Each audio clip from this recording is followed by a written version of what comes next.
Now, we mentioned in the encryption process these keys. Now, how do we ensure that the right keys are getting to the right people, or how are the keys managed? What's going on? Well, in some cases, we're going to use what's known as common keys. That means everybody's going to get the same exact key throughout our environment. This user over here is going to get the blue key. This user is going to get the blue key. This user is going to get the blue key. This user is going to get the blue key. And the access point itself is the one handing out these blue keys. Now, this can go one of three ways. It can just be for encrypted traffic that we'd use the blue key. It would be just maybe to decrypt traffic we would use the blue key. Or maybe it's both. Maybe it's to encrypt and decrypt the traffic. We're going to use the blue key. So we can do any of these. But this is the common key infrastructure here. The other side of the coin to the cipher, right? We have the cipher. So what are we going to do? Are we going to encrypt traffic with this key, decrypt traffic with this key, or both? So the AP hands out these keys. Everybody's got it. Everybody's happy. But do you see a problem here? Let's say this blue key over here is compromised. That blue key becomes compromised. Now, it's not just this traffic that is readable to this rogue user. Let me draw a little stick figure. That's our rogue user man. He can now decrypt the traffic that is being sent by user 1. But not only that, he has the ability to see the traffic for user 2, 3, and 4 as well, because we are using common keys. Now, like I said, it depends. Are we using this just to encrypt traffic? Maybe we're just using it to decrypt traffic, or maybe both. If we're using both, this rogue user has the ability to see all traffic back and forth. If it's just decrypt, he can only see the decrypted traffic. If it's encrypt, he can only see the traffic that's being sent. So we have to be careful on how we are using our keys, how we are applying them. Like I said, common keys, very nice very easy to do, right? Very easy process. Everybody gets the same key. Everybody's able to exchange information. Problem is when one user gets compromised within a common key environment, all traffic has been compromised because everybody's sharing the same key. Now, this common key can also be applied in different ways. We can apply this in several different ways in our environment. First off, we can use it for authentication only. So authentication, that's all I'm going to use it for. So that means anyone with the blue key can access the wireless access point. That's what authentication means. You have the blue key, great. You are in. We're going to use that to authenticate our users.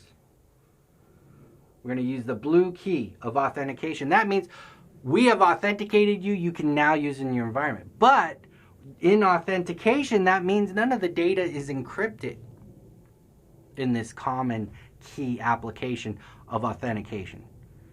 We're not using the blue key to encrypt anything. We're just using it for authentication purposes. That's to hide the username and password when we connect up to the AP.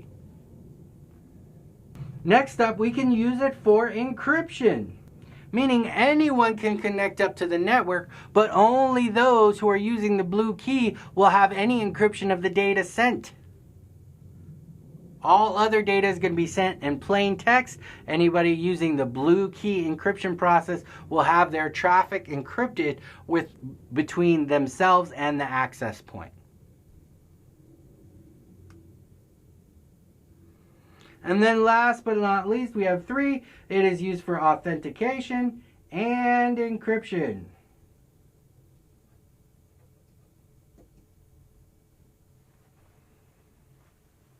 We are using it for authentication and encryption. We're using the blue key to authenticate to the access point. Then we are using the blue key to encrypt and decrypt, or encrypt and decrypt our data back and forth to the access point.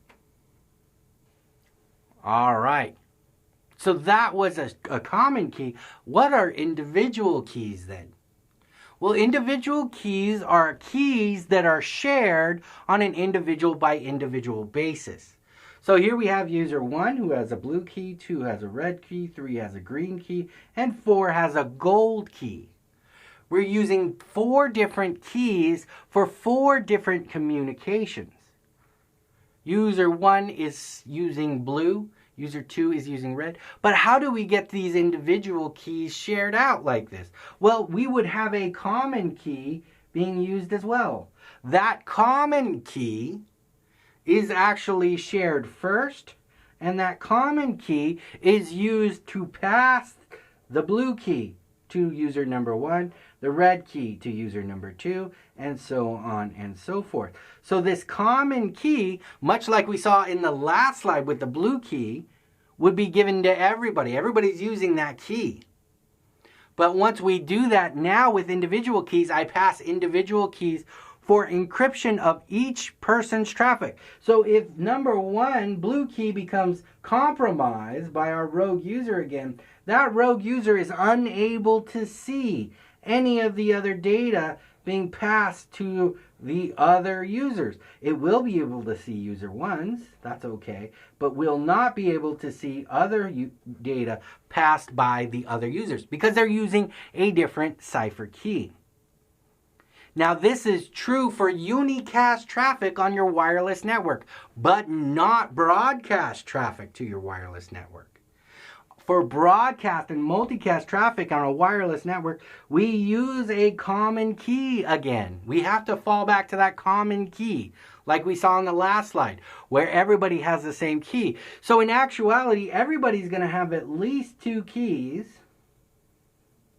Well, my key drawings aren't very well. 2 keys to encrypt and unencrypt data to the wireless access point in an individual key infrastructure.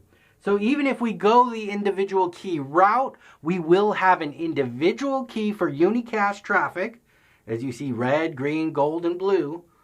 But we're going to have a common key as well for unicast traffic, for multicast traffic, and for sharing of keys during the initial conversation with the access point.